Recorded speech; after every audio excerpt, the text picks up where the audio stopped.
ಒಂದು ಊರಿನಲ್ಲಿ ಒಂದು ಕುಟುಂಬದಲ್ಲಿ ತಂದೆ, ತಾಯಿ ಹಾಗೂ 3 ಹೆಣ್ಣು ಮಕ್ಕಳಿದ್ದರು.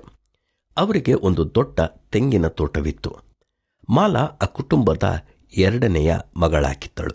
ಒಮ್ಮೆ ಮಾಲಾ ತನ್ನ ತಾಯಿಗೆ, ಅಮ್ಮ, ಈ ತೋಟದಲ್ಲಿನ ಒಂದು ಮರವನ್ನು ನನಗೆ ಕೊಡು ಎಂದಳು. ಅದಕ್ಕೆ ತಾಯಿ, ಇಲ್ಲಿರುವುದೆಲ್ಲ ನಮ್ಮದೇ ಮಗಳೇ, ನಿನಗೆ ಏಕೆ ಒಂದು ಮರ ಪ್ರತ್ಯೇಕವಾಗಿ ಬೇಕು ಎಂದಳು. ಅದಕ್ಕೆ ಮಾಲಾ, ನನಗೊಂದು ಮರವಿದ್ದರೆ ಆ ಮರದ ಹಣ್ಣುಗಳನ್ನೆಲ್ಲ ನಾನು ದೇವರಿಗಾಗಿ ಕೊಡುವೆನು ಎಂದಳು. ಅದನ್ನು ಕೇಳಿದ ತಾಯಿ ಸಂತೋಷದಿಂದ, ಅಲ್ಲಿರುವ 3ನೆಯ ಸಣ್ಣ ಮರ ನಿನ್ನದು ಎಂದಳು. ಮಾಲಾ ಸಂತೋಷದಿಂದ ಆ ಮರದ ಬಳಿಗೆ ಹೋಗಿ ತನ್ನೆರಡು ಕೈಗಳನ್ನು ಅದರ ಮೇಲಿಟ್ಟು, ಇಂದಿನಿಂದ ನೀನು ದೇವರ ಮರ ಎಂದು ಹೇಳಿ ಅಮ್ಮನ ಬಳಿ ಹಿಂದಿರುಗಿದಳು. ಹೀಗೆ ಅನೇಕ ವರ್ಷಗಳಾದ ಮೇಲೆ ಆ ಮರವು ಫಲವನ್ನು ಕೊಡಲು ಪ್ರಾರಂಭಿಸಿತು.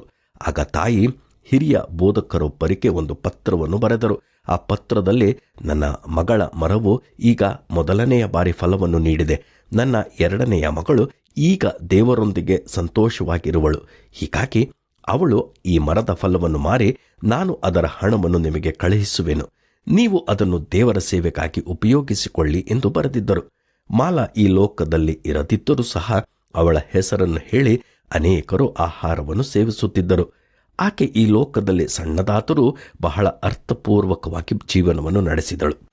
ನಾವೆಲ್ಲರೂ ಹೆಚ್ಚಾಗಿ ಸ್ವಾರ್ಥ ಹಾಗೂ ಅರ್ಥಹೀನ ಬದುಕನ್ನು ನಡೆಸುತ್ತಿರುತ್ತೇವೆ. ಇತರರಿಗೆ ಸಂತೋಷವನ್ನು ಕೊಡುವುದು ನಮ್ಮ ಜೀವಿತದಲ್ಲಿ ನಮಗೆ ಹೇರಳವಾದ ಆಶೀರ್ವಾದ ನೀಡುತ್ತದೆ ಎಂದು ನಾವು ನಂಬಬೇಕು. ನಾವು ಯಾವುದನ್ನು ಮಾಡಿದರೂ ಅದನ್ನು ದೇವರ ರಾಜ್ಯದ ಮಹಿಮೆಗಾಗಿ ಮಾಡಬೇಕು.